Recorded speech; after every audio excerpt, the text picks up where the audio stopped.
السلام علیکم۔ الحمدللہ آج ہمارا 8واں سیشن ہے۔ امید ہے کہ چیزیں آپ لوگوں کو سمجھ آ رہی ہوں گی اور آپ لوگ فائدہ اٹھا رہے ہوں گے اس سے۔ تو بس توجہ کی درخواست ہے، اور امان اللہ صاحب ہمیشہ اسی بات بولتے ہیں، جب درس سنیں تو قرآن ہاتھ میں رکھیں، تو اس سے آپ کو سمجھ آئے گا کہ کیا پڑھا رہے ہیں، کس ورڈ کے کیا معنی ہیں۔ چلیں امان اللہ صاحب کو دیتے ہیں، بسم اللہ، جزاک اللہ۔ الحمد للہ رب العالمین والصلاة والسلام علی اشرف المرسلین سیدنا و نبینا محمد وعلی آلہ و اصحابہ اجمعین، اما بعد فاعوذ باللہ من الشیطان الرجیم، بسم اللہ الرحمن الرحیم۔ رب اشرح لی صدری ویسر لی امری واحلل عقدۃ من لسانی یفقہوا قولی، آمین یا رب العالمین۔ السلام علیکم ورحمۃ اللہ وبرکاتہ۔ غالباً یہ 8ویں نشست ہے الحمدللہ۔ یاد کراتا چلوں کہ میں ایک ادنا سا طالب علم ہوں دین اسلام کا، آپ ہی کی طرح اللہ کی فرما برداری کرتا ہوں، آپ ہی کی طرح اللہ کی نافرمانیوں سے بچتا ہوں۔ ان بشری کمزوری کی وجہ سے اگر نافرمانی سرزد ہو جاتی ہے تو ندامت کے ساتھ اللہ سے توبہ کرتا ہوں، اور امید رکھتا ہوں کہ اللہ تعالیٰ معاف فرما دیں گے۔ اللہ تعالیٰ غفور الرحیم ہے۔ شیطانی وسوسے آتے ہیں تو اللہ کی پناہ لیتا ہوں، اعوذ باللہ من الشیطان الرجیم۔ یہ جو میرا تعارف ہے، میں سمجھتا ہوں یہ ضروری ہے میں پہلے کرا دوں، اس لیے کہ آپ کسی مغالطے میں نہ رہیں۔ در حقیقت خطاؤں سے پاک تو انبیاء اور رسولوں کی زندگیاں ہوا کرتی تھیں، ان سے خطائیں سرزد نہیں ہوتی تھیں، وہ ہر وقت اللہ کی ہدایت پر ہی عمل کیا کرتے تھے۔ لیکن ہم انسان، ہم سب کے ساتھ کمزوری لگی ہوئی ہے، ہم سب کمزور ہیں۔ اللہ نے کہہ دیا خلق الانسان ضعیفا، ہم نے انسان کو کمزور بنایا ہے، اور بشری کمزوریاں ہیں۔ پھر ہر انسان کے اندر اچھائی بھی ہے، برائی بھی ہے، کب کون سا لمحہ کب حاوی ہوتا ہے انسان پر، اللہ بہتر سمجھتے ہیں۔ بہرکیف آج جو آیات ہم لوگ انشاءاللہ پڑھیں گے، اس سے پہلے تھوڑا سا میں پچھلی نشست کے بارے میں تھوڑی سی توجہ دلا دوں، چونکہ وہ کافی جلدی میں ریکارڈ کی گئی تھی۔ یہ آدم علیہ السلام اور شیطان کا واقعہ، اس میں چند باتیں جو صرف توجہ دلانا چاہتا ہوں وہ یہ ہے کہ اللہ نے ارادہ کیا انسان کی تخلیق کا، انسان کی تخلیق کر دی۔ انسان کون ہے؟ ایک کے بعد ایک آنے والا نسل انسانی، اور اسے اختیار دیا اللہ رب العزت نے، تو اختیار والا اور ایک کے بعد ایک آنے والا۔ فرشتوں کے اعتراض کے باوجود اللہ نے فرما دیا کہ جو میں جانتا ہوں تم لوگ نہیں جانتے۔ اصل کمال تو یہی ہے نا، جو انسانی کمال ہے جو وہ یہ ہے کہ فرشتے اللہ کی اطاعت کرتے ہیں، اس کے علاوہ وہ کچھ نہیں جانتے۔ کائنات کی تمام مخلوق اللہ کی اطاعت کر رہی ہے، اس کے علاوہ وہ کچھ نہیں جانتے، ان کے پاس کوئی اختیار نہیں ہے۔ انسان کو اللہ تعالیٰ نے اختیار دیا ہے، اور اس اختیار کے باوجود وہ اپنے رب کی باتوں پر یقین رکھتا ہے۔ وہ 5 باتیں یاد رکھیں، 5 ہدایات جو شروع میں سورۃ البقرہ میں آ چکی، وہ اسے یاد رکھیں، اسے اپنے پلے باندھ لیں۔ اگر ہم نے ایسا کیا تو انشاءاللہ زندگی کے راہ پر جو راہ ہم اختیار کریں گے، جو راہ ہماری ہے زندگی کی، ہر ایک کی مختلف ہوتی ہے، ہر ایک کے واقعات اور حادثات مختلف ہوتے ہیں، انشاءاللہ یہ وہ راستہ ہوگا جو صراط مستقیم کے متوازی جا رہا ہوگا، جو کامیابی کا راستہ ہے، ابدی نعمتوں کا راستہ ہے، ایسی عظیم نعمتیں جس کا ہم تصور نہیں کر سکتے۔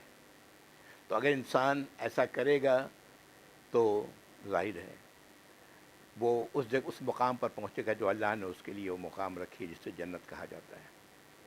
اور اگر خدا نہ خواستہ اس میں وہ 3 جو باطنی ہے اسی میں گڑبڑ کے امکانات زیادہ ہوتے ہیں، 3 باطنی، اور وہ باطنی اگر گڑبڑ ہے اور ظاہری دونوں ٹھیک بھی ہوں تو معاملہ گڑبڑ ہے، بہت گڑبڑ ہے، اس طرح سے کہ وہ جو راستہ زندگی کا اختیار کرے گا وہ راستہ جنت کو تو نہیں جا رہا ہے، وہ دوسری جگہ پہ جا رہا ہے۔ اللہ تعالیٰ اسے محفوظ رکھے۔ اللہ نے بتا دیا، 3 سیمپل دے دی کہ یہ تینوں یہ رویہ ہے جس پر غور کرنے کا ہے کہ یہ رویے جو انسان کو اس کے برے انجام تک لے جانے والے ہیں۔ تو شیطان کی جب اللہ تعالیٰ نے انسان کی تخلیق کا فیصلہ کیا، انسان کو دنیاوی علم سے نوازا، تمام چیزوں کا نام سکھایا۔ میں بتا چکا ہوں کہ نام سے مراد اس کی صفات کا علم، نام سکھایا، اور اس کے بعد اللہ تعالیٰ نے فرشتوں سے کہا کہ سجدہ کرو آدم کو۔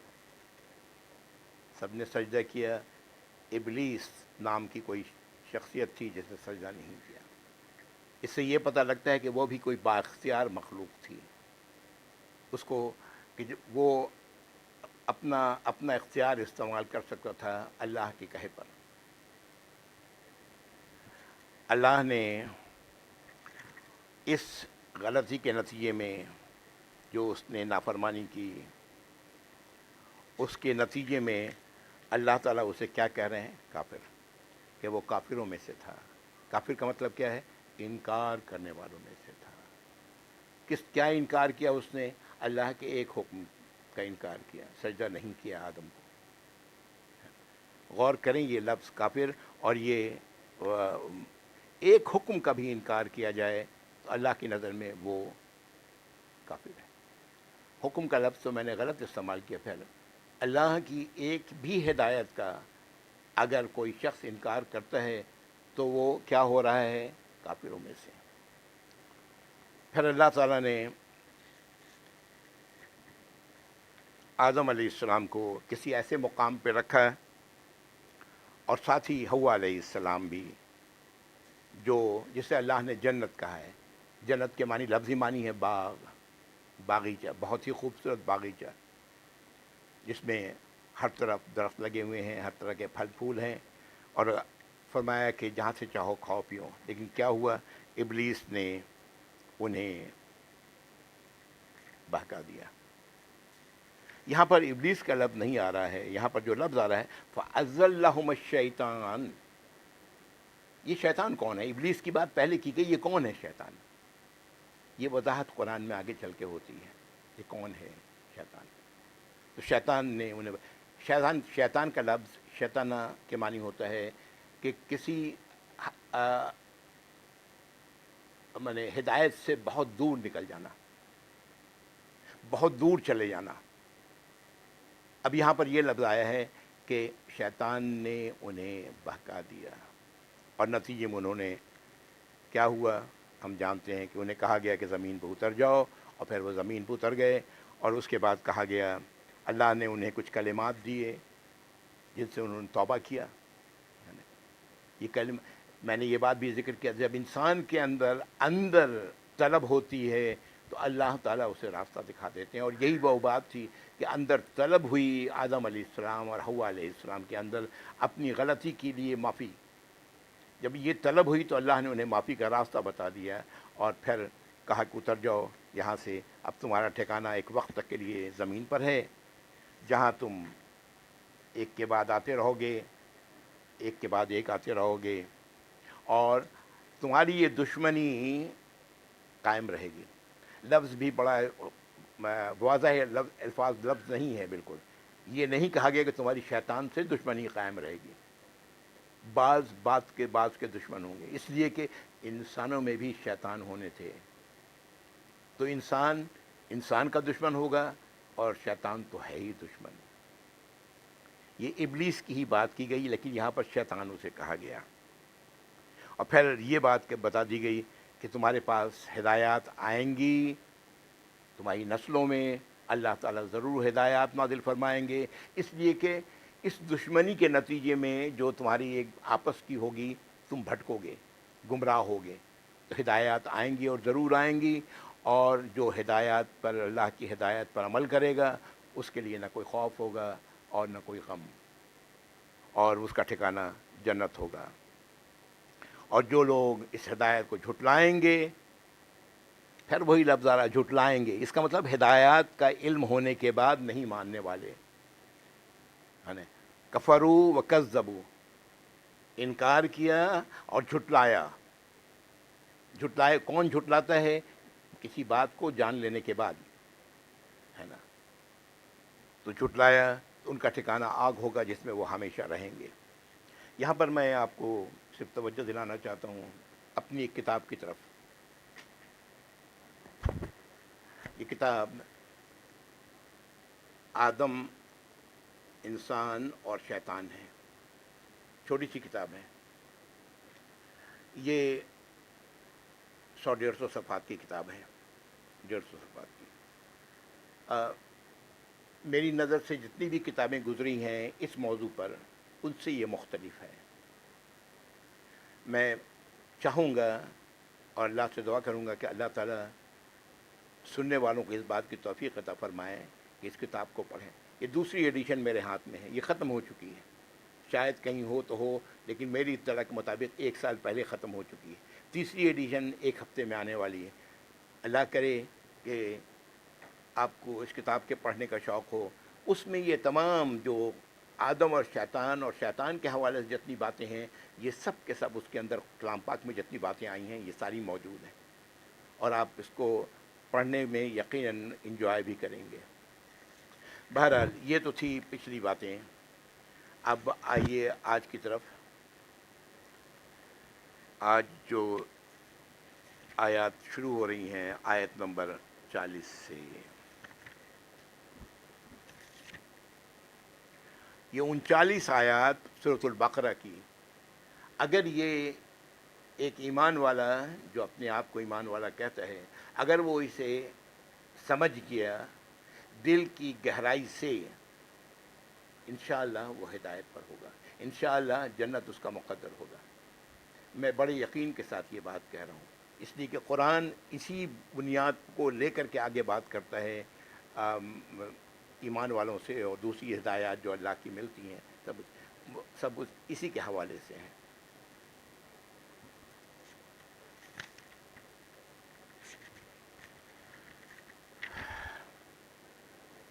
آیت نمبر 40،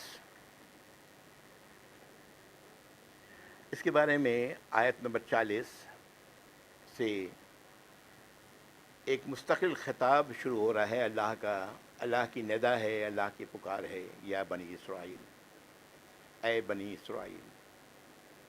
اور یہ سلسلہ چلتا ہوا تقریباً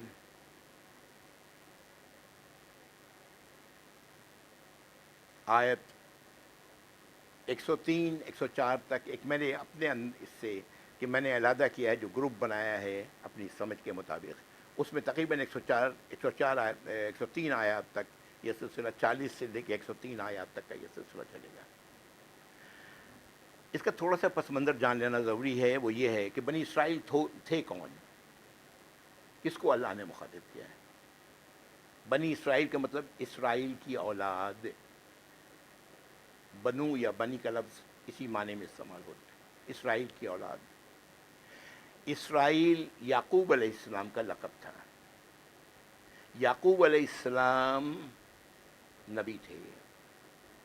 یہ بیٹے تھے اسحاق علیہ السلام کے. اسحاق علیہ السلام بھی نبی تھے.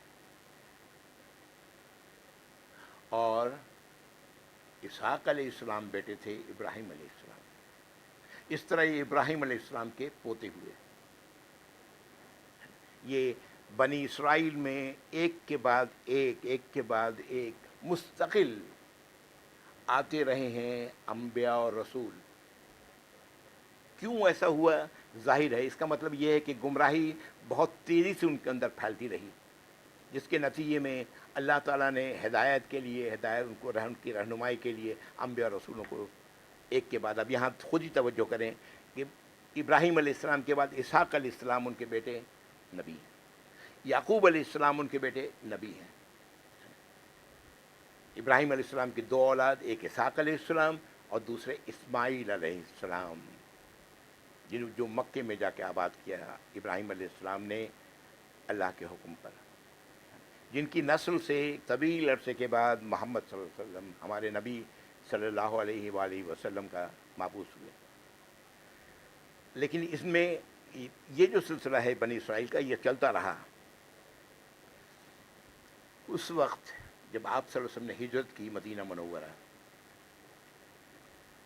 مدینہ منورہ کا پرانا نام یثرب تھا. یثرب، یہ سے ریبی، یثرب، یہ ایک کوئی شہر نہیں تھا، ایک گروپ آف قبائل کی آباد جہاں تھے وہ علاقہ یثرب کہلاتا تھا. اس علاقے میں دو مشرکین کی آبادی تھی.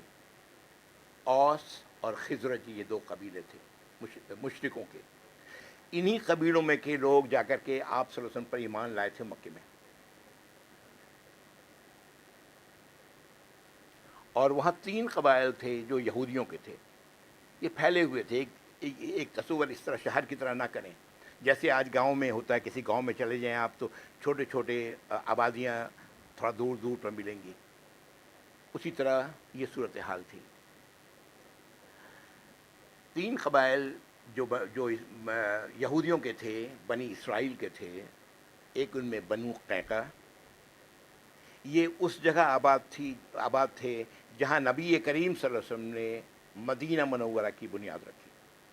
یعنی جہاں آپ صلی اللہ علیہ وسلم جا کر کے آپ وہاں ٹھہرے اور پھر وہاں مسجد نبی بنائی وغیرہ.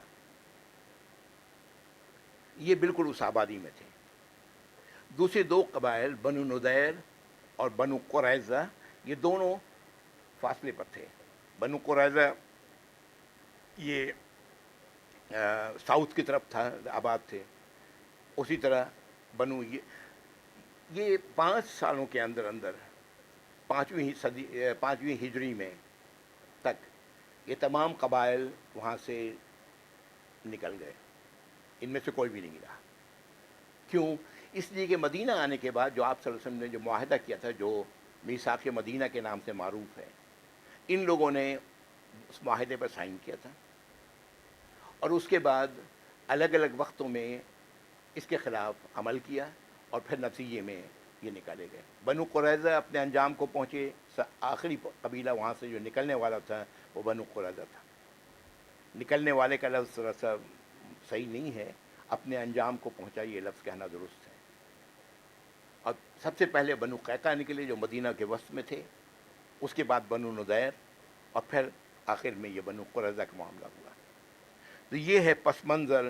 اس سے میں یہ صرف بتانا یہ مقصد تھا میرا کہ یہ جو آیات میں نے کہا 103 تک جن آیات کا میں ذکر کر رہا ہوں، انہی 5 سالوں میں نازل ہوئی آیات ہیں.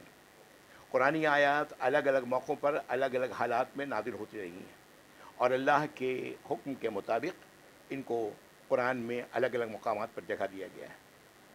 یہاں جو آیات آ رہی ہیں سورۃ البقرہ میں 103 تک، بلکہ اس کے شاید اس کے بعد بھی ہوں، بہرحال آئے گا، جب وقت آئے گا تو آپ کو خود پتہ لگ جائے گا. تو یہ آیات ہیں جو مخاطب کر رہی ہیں بنی اسرائیل کو. یعقوب علیہ السلام کے 12 بیٹے اور ان سے جو نسل چلی وہ ہے بنی اسرائیل. یہودی کوئی کنورٹ ہو کر کے یہودی نہیں ہو سکتا. کنورٹ ہو کر کے، ریورٹ ہو کر کے اسلام میں تو داخل ہو سکتا ہے، لیکن یہودی نہیں ہو سکتا. اس لیے کہ وہ ایک نسل ہے. جو یہود ایک نسل ہیں جو اپنے آپ کو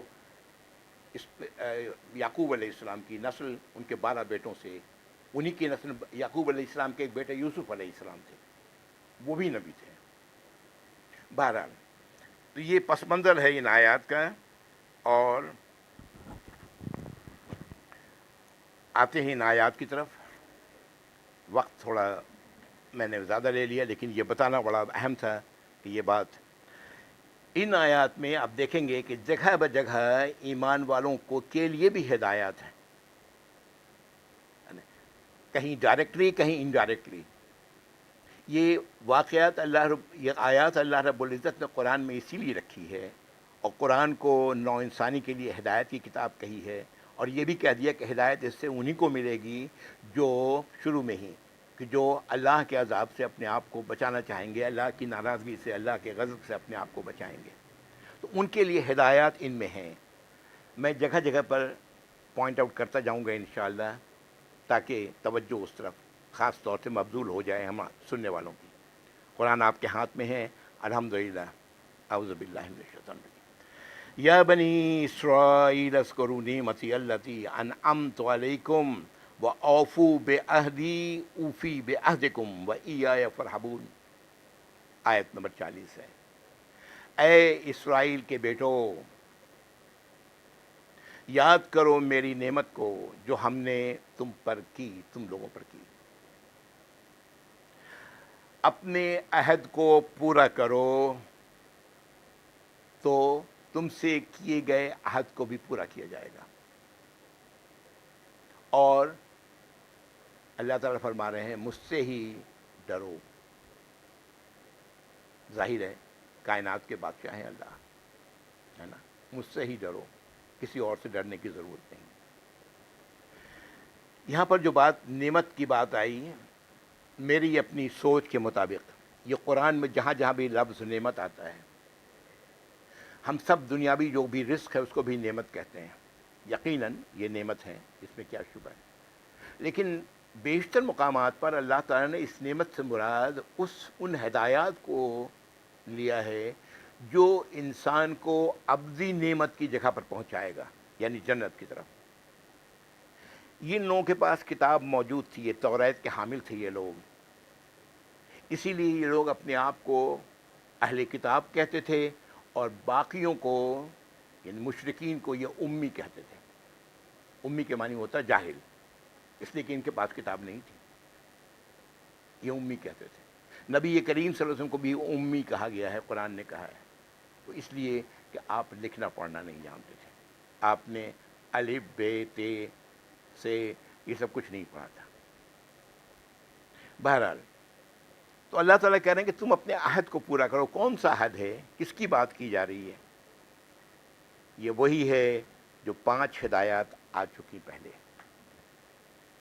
اس کو پورا کرو تو تم سے کیا ہوا وعدہ بھی پورا کیا جائے گا، ہے نا. دنیا میں بھی اور آخرت میں بھی وہ جنت کی تک تمہاری رسائی ہوگی. وَآمِنُوا بِمَا أَنزَلْتُ مُصَدِّقًا لِمَا مَعَكُمْ. اور تسلیم کرو، دل کی گہرائی سے مانو، ایمان لاؤ جو میں نے نازل کیا ہے، تصدیق کرنے والی اس چیز کی جو تمہارے پاس ہے. وہ کیا تھی ان کے پاس؟ توریت تھی.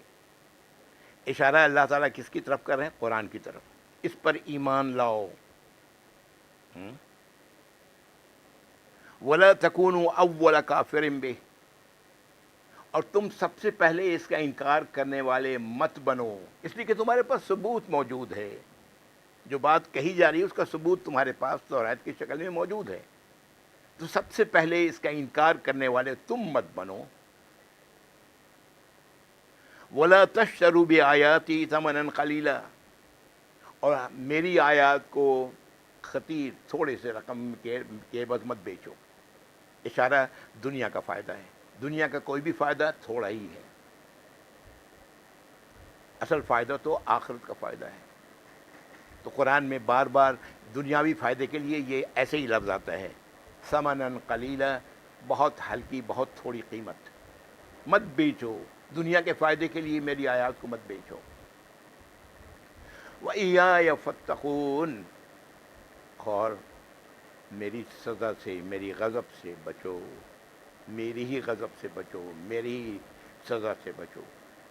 اللہ کی سزا تمام نوع انسانی کے لیے ایک ہے.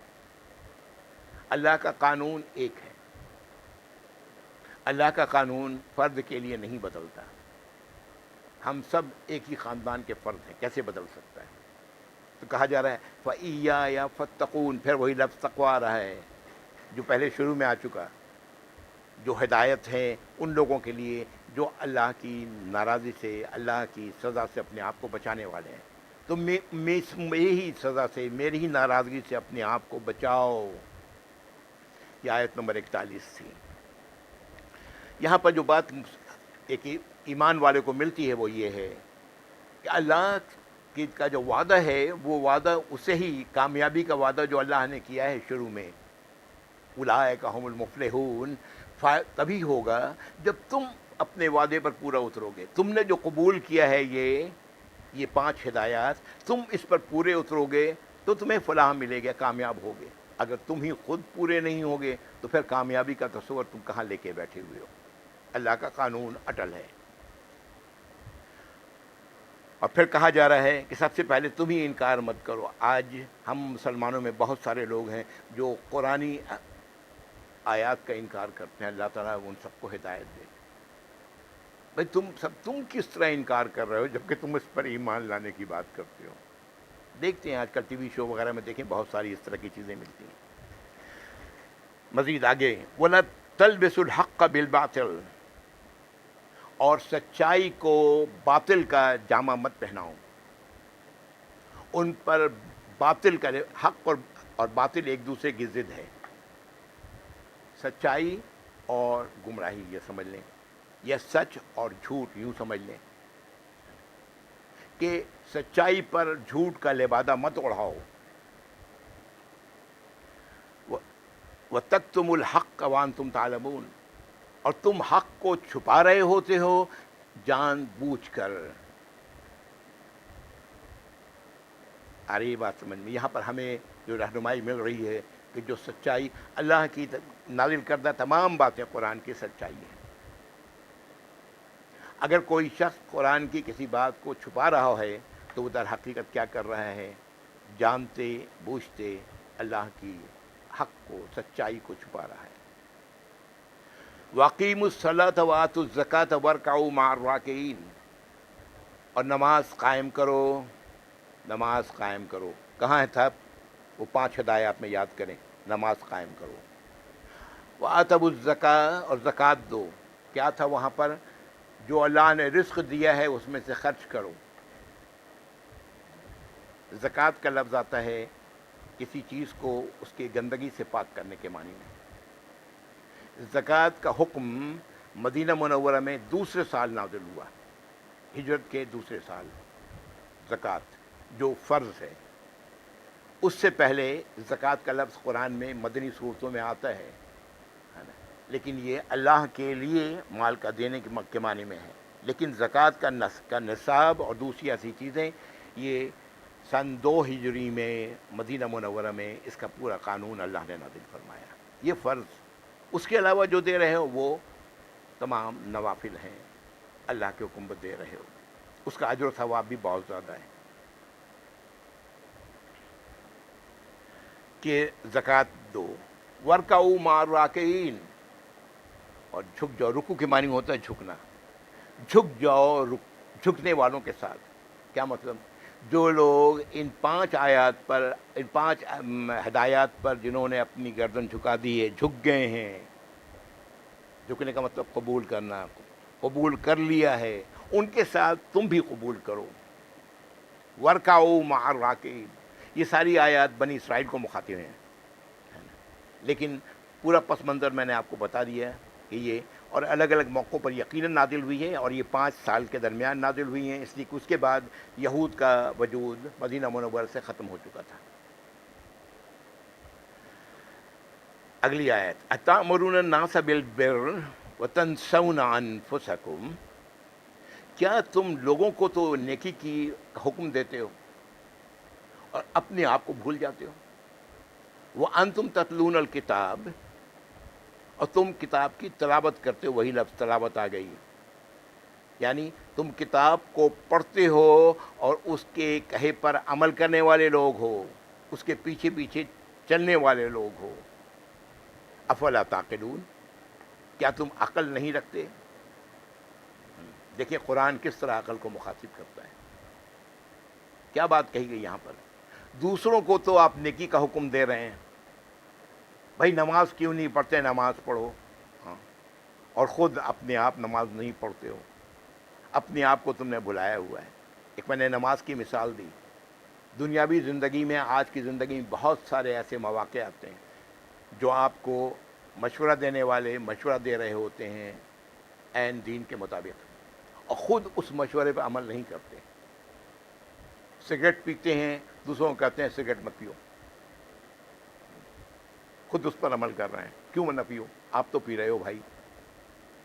تو اللہ تعالیٰ کہہ رہے ہیں کہ عقل تم نہیں رکھتے کہ تم دوسروں کو تو تم حکم دے رہے ہو نیکی کا، اور اپنے آپ کو بھلا کے بیٹھے ہوئے ہو۔ اس نیکی کی ضرورت تو تمہیں ہے، اس نیکی کے بغیر تم جنت میں نہیں پہنچو گے۔ تم دوسرے کو جنت میں پہنچانا چاہتے ہو، اپنے آپ کو جہنم میں۔ دوسرے لفظوں میں یہ بات اس طرح کہی جا سکتی ہے، جبکہ تم کتاب بھی پڑھتے ہو، کتاب پر عمل کرنے کا دعویٰ بھی کرتے ہو، کیا تم عقل نہیں رکھتے؟ اگلی آیت، وَاسْتَعِینُوا بِالصَّبْرِ وَالصَّلَاةِ، مدد حاصل کرو، مدد لو صبر سے اور نماز سے۔ یہ صبر اور نماز یہ چوری دامن کا ساتھ ہے، ان دونوں کا ہے نا، چوری دامن کا ساتھ ہے۔ یہ انسان کی کو وہ تقویت، وہ اس کے اندر وہ کیفیت پیدا کرتا ہے کہ انسان جو مشکلات میں گھرا ہوا ہے اسے سکون نصیب ہوتا ہے۔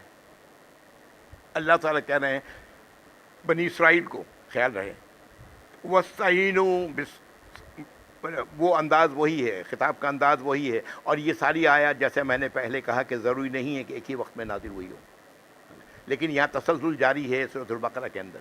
وَاسْتَعِینُوا بِالصَّبْرِ وَالصَّلَاةِ، مدد حاصل کرو صبر کے ساتھ۔ صبر کیا ہے؟ کوئی مصیبت، کوئی پریشانی آئی تو اس وقت اللہ کے حکم پر جمے رہنا۔ اللہ کا حکم کیا؟ یہ غیب کی طرف سے اللہ نے مقدر کی تھی میرے لیے، اس میں خیر ہے، پریشان نہیں ہونا، جزا فضا نہیں کرنا، یہ ہے صبر۔ صبر اس کا نہیں ہوتا، اس کو نہیں کہتے کہ رو پیٹ کے چیخ چلا کر کے جب ہم کچھ نہیں کر سکے تو میں نے کہہ دیا جی میں نے صبر کر لیا، یہ صبر نہیں ہے۔ صبر یہ ہے کہ جب پہلی بار مصیبت سے واسطہ پڑے، پریشانیوں سے واسطہ پڑے، تو اللہ کی ہدایات پر عمل کرو، اس سے مت ہٹو، یہ صبر ہے، اور نماز قائم کرو۔ وَإِنَّهَا لَكَبِيرَةٌ إِلَّا عَلَى الْخَاشِعِينَ، اللہ تعالیٰ کہہ رہے ہیں بے شک یہ بہت بڑی بات ہے، یہ آسان نہیں ہے، بہت بھاری ہے، لیکن کس کے لیے نہیں ہے؟ خاشعین کے لیے نہیں ہے۔ خشع، قرآن میں دو لفظ آتا ہے، خشع، خشیا۔ خشیا کے معنی تو ہوتا ہے ڈرنا، خشع کہتے ہیں، یہ خشوع اور خضوع کا لفظ ہم لوگ اکثر نماز کے لیے استعمال کرتے ہیں۔ خشع، خشوع کا لفظ خشع سے نکلا ہے۔ اللہ کی عظمت کا، اللہ کی بڑائی کا، اللہ کی صفات کا احساس کر کے انسان لرز اٹھے، یہ خشع ہے۔ انسان اپنے اندر بالکل لرز اٹھے، یہ میرا واسطہ کس ہستی سے ہے؟ ایک ایسی ہستی سے جس کے پوری کائنات اس کے قبضۂ قدرت میں ہے، وہ جو چاہے کر سکتا ہے۔ تو یہ بھاری کس کے لیے نہیں ہے؟ جو اللہ کی عظمت کو پہچانتے ہیں، ہے نا، اللہ کی باتوں پر یقین کرتے ہیں، اللہ کی بات کو جھوٹ نہیں مانتے، اللہ کا فیصلہ اٹل ہے، ایسے لوگوں کے لیے یہ آسان ہے، دوسروں کے لیے بہت مشکل ہے۔ آپ جانتے ہیں کتنے لوگ ہم میں ہیں جو نماز نہیں پڑھتے ہیں، ان کے پاس کوئی نہ کوئی جواز ہوتا ہے، جب اگر ان کو توجہ دلائیں تو کہیں جی دعا، خود اب نہیں کرنا چاہتے، تمہارے لیے دعا کر کے کیا ہوگا؟ تم کبھی اس کے لیے تو نہیں کہتے کہ بھائی دعا کریں کہ میں کھانا کھا لوں، دعا کریں میں ڈیوٹی پر چلا جاؤں۔ تم تو جاتے ہو، کھاتے بھی ہو، جاتے بھی، ڈیوٹی پر بھی جاتے ہو، سب کچھ کرتے ہو، لیکن نماز کے لیے کہتے ہو دعا کریں۔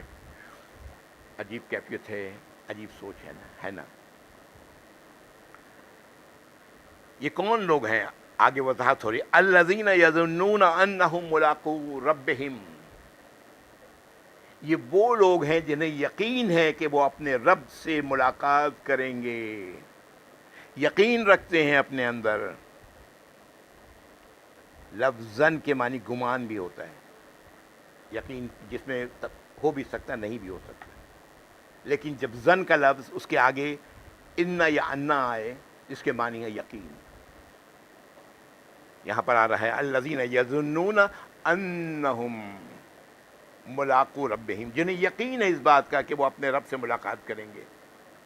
وَأَنَّهُمْ إِلَيْهِ راجعون، اور بے شک وہ جانتے ہیں کہ ہم نے لوٹنا اسی کی طرف ہے۔ کیا ہے یہ؟ آخرت پر یقین۔ انہی 5 ہدایات کو ذہن میں رکھیں۔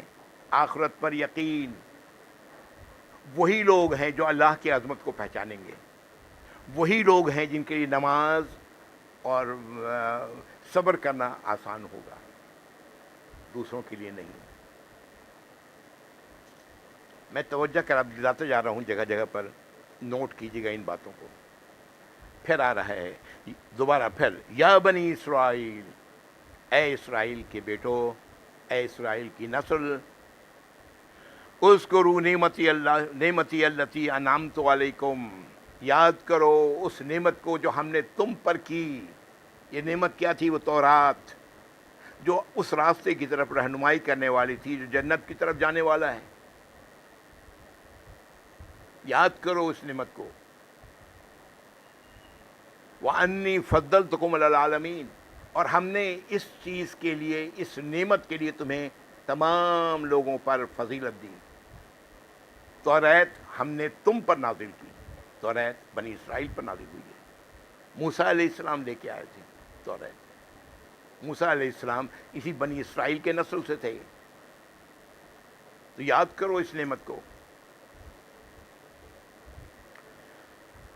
ہاں، ہمارے لیے کیا ہے؟ ہمیں یاد رکھنا چاہیے اس نعمت کو جو قرآن ہے، اور اللہ نے اسے فضیلت یہ عطا کی نبی کریم صلی اللہ علیہ وآلہ وسلم کی امت پر۔ یہ امت آپ کے وقت سے لے کر صلی اللہ علیہ وسلم قیامت تک جو آنے والی انسانی نسل ہے، یہ سب آپ کی امت ہے صلی اللہ علیہ وسلم۔ تو اس نعمت کو یاد رکھو۔ وَاتَّقُوا يَوْمًا لَا تَجْزِي نَفْسٌ عَن نَفْسٍ شَيْئًا، بچو اس دن سے جب کوئی بھی کسی دوسرے کو فائدہ نہیں پہنچا سکے گا، کوئی بھی دوسرے کو کوئی جزا نہیں دے سکے گا، کوئی بدلہ نہیں دے سکے گا۔ وَلَا يُقْبَلُ مِنْهَا شَفَاعَةٌ، اور نہ ہی کسی نفس سے، کسی جان سے شفاعت قبول کی جائے گی۔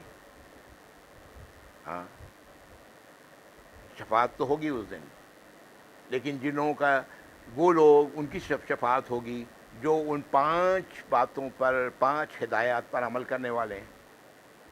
اس کے علاوہ کسی کی شفاعت قبول نہیں ہوگی۔ قرآن دوسرے مقامات پر ان چیزوں کو کھولتے ہیں، وقت پر کھلے گی یہ چیزیں۔ ابھی یہ کہا جا رہا ہے کوئی بھی شفاعت قبول نہیں کی جائے گی، یعنی تمہارے بارے میں کوئی بھی اگر کوئی بات کہے گا تمہارے بھلے کے لیے، تمہارے فائدے کے لیے، تو وہ قبول نہیں کیا جائے گا۔ قبول کرنے والا اس دن کون ہے؟ مالک یوم الدین، سورۃ الفاتحہ۔ اس دن کا مالک، فیصلے کے دن کا مالک اللہ، قبول نہیں کی جائے گی۔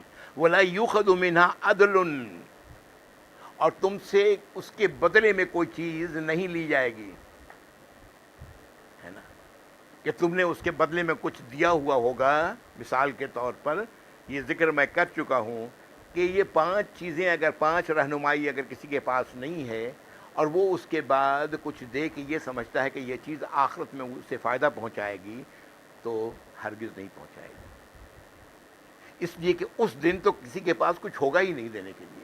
یہ دنیا میں دینے والی بات ہے۔ عدل کہتے ہیں برابری، کہ اس کے برابر تم نے اگر اپنے ہر کا، اپنی سمجھتے ہوئے کہ ہم نے اپنی جو غلطیاں کر رہے ہیں، جو کچھ بھی کیے جا رہے ہیں، اس کے بدلے میں یہ میرے کام آئے گا، وہاں نہیں قبول ہوگا، نہیں لیا جائے گا۔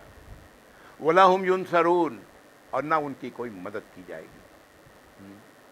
مدد کرنے والی ذات تو اللہ ہی کی ہوگی اس دن، یوم الدین، مالک یوم الدین، کوئی مدد نہیں کی جائے گی۔ دنیا میں بھی اللہ ہی کی مدد ہے، لیکن ہمیں پتہ نہیں چلتا ہے۔ کئی بار ذرائع ہوتے ہیں دوسرے، تو ہم ذرائع پر اٹک جاتے ہیں اور آگے نظر نہیں جاتی اللہ کی طرف۔ اس دن تو اللہ ہی کی ذات ہوگی اور پوری نوع انسانی اللہ کے سامنے کھڑی ہوگی حشر کے میدان میں۔ یہ تمام باتیں کیا ہمارے لیے نہیں؟ ہمارے لیے بھی تو ہیں۔ ہاں، ہم نے بھی جانا ہے، ہمیں بھی یقین ہے آخرت کا، دنیا کے زندگی کے بعد کی زندگی کا۔ اگر وہ اس دن کے ان معاملات سے اگر ہم خوف نہیں کھائیں گے تو کیا ہوگا نتیجہ؟ تباہی. تباہی سے مراد دوسرا ٹھکانہ جو اللہ نے اس سے ہم سب کو محفوظ رکھیں یا رب العالمین. ہماری دعا ہے کہ اللہ تعالیٰ پوری نوع انسانی کو اس سے محفوظ رکھیں، لیکن ایسا ہوگا نہیں. ایک حدیث یاد آ رہی ہے، سن لیجئے. آدم علیہ السلام کو اللہ تعالیٰ حشر کے دن کہیں گے، صحیح مسلم کی حدیث ہے، کہ اپنے اولاد میں سے جنتیوں کو اور دوزخیوں کو علیحدہ کرو. آدم علیہ السلام سوال کریں گے، یا اللہ وہ کیسے؟ اللہ تعالیٰ فرمائیں گے 1000 میں سے 999 جہنم کے لیے، ایک جنت کے لیے. یہ حدیث سن کے صحابہ گھبرا گئے.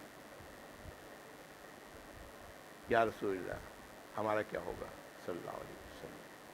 آپ نے فرمایا تم میں سے ایک ہوں گے اور دوسرے 999 اور دوسرے ہوں گے.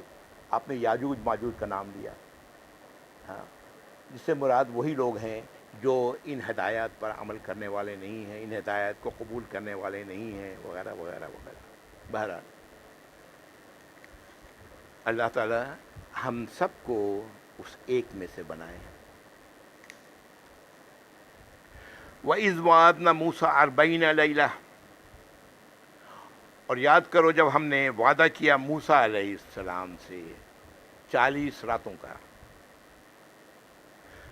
کیا مطلب؟ موسیٰ علیہ، یہاں پر وضاحت کوئی نہیں آ رہی ہے، الگ الگ ٹکڑوں میں چیزوں کو یہاں پر آئے ہیں. موسیٰ علیہ السلام کا ذکر قرآن میں بے شمار جگہوں پہ پھیلا ہوا ہے، اور یہ وقت اور حالات کے تحت اللہ تعالیٰ نے ان آیات میں ریپیٹیشن کہیں نہیں ہے، لفظ بہ لفظ ان میں رہنمائی ہے.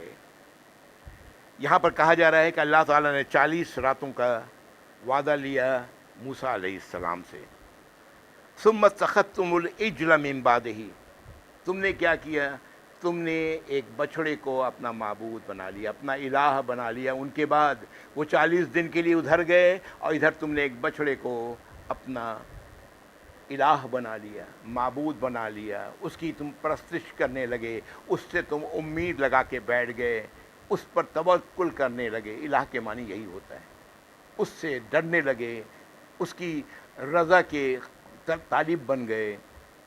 تو یہ ہے الہ کے معنی. تم نے یہ کام کیا من بعد ہی، ان کے موسیٰ علیہ السلام کے بعد. وَأَنْتُمْ ظَالِمُونَ، اور تم تو ظالم لوگ ہو. پھر دیکھیں ظلم کا لفظ، ظالم کا لفظ قرآن میں بار بار آئے گا.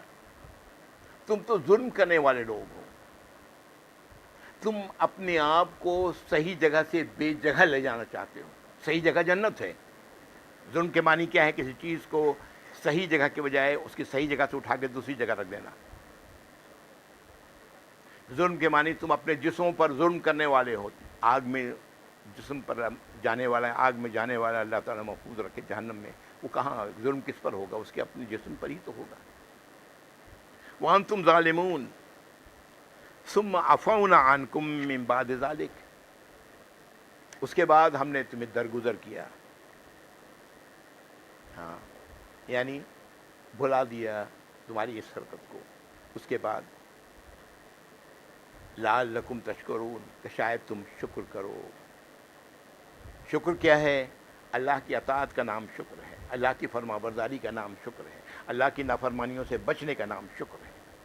اور شکر منہ سے بھی ادا کیا جاتا ہے جب ہم کہتے ہیں الحمدللہ، یا اللہ آپ کا شکر ہے. لیکن صرف شکر یہی نہیں ہے، شکر در حقیقت اللہ کی فرما برداری اور اطاعت کرنے کا نام ہے. وَإِذْ آتَيْنَا مُوسَى الْكِتَابَ وَالْفُرْقَانَ، اور جب ہم نے دیا موسیٰ کو کتاب، اشارہ ہے توریت کی طرف. والفرقان، اور فرقان. یاد کریں یہ لفظ میں نے شروع میں ذکر کیا تھا، اللہ تعالیٰ نے قرآن کو فرقان کہا ہے. اللہ کی کوئی بھی کتاب جو اللہ نے نازل فرمائی ہے یہ حق اور باطل میں فرق کرنے والی ہیں.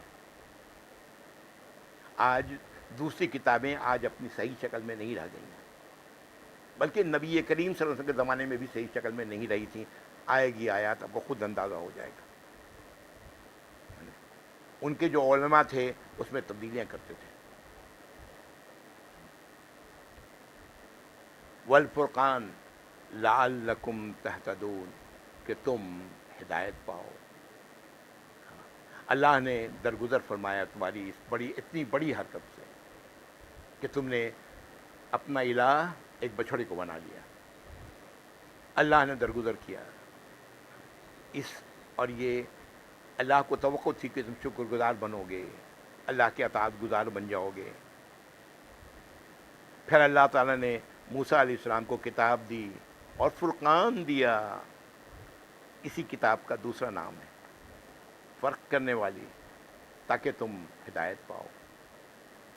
میرا خیال ہے کہ وقت کچھ طویل ہو گیا ہے، یہاں پر میں روکتا ہوں. انشاءاللہ دوسری نشست اس کے ساتھ ہی کنٹینیو ہوگی، اس میں پھر ریکارڈ کریں گے انشاءاللہ تعالی. وآخر دعوانا الحمدللہ رب العالمین وصلی اللہ علی محمد وآلہ وصحبہ اجمعین. جزاکم اللہ خیر یا رب العالمین.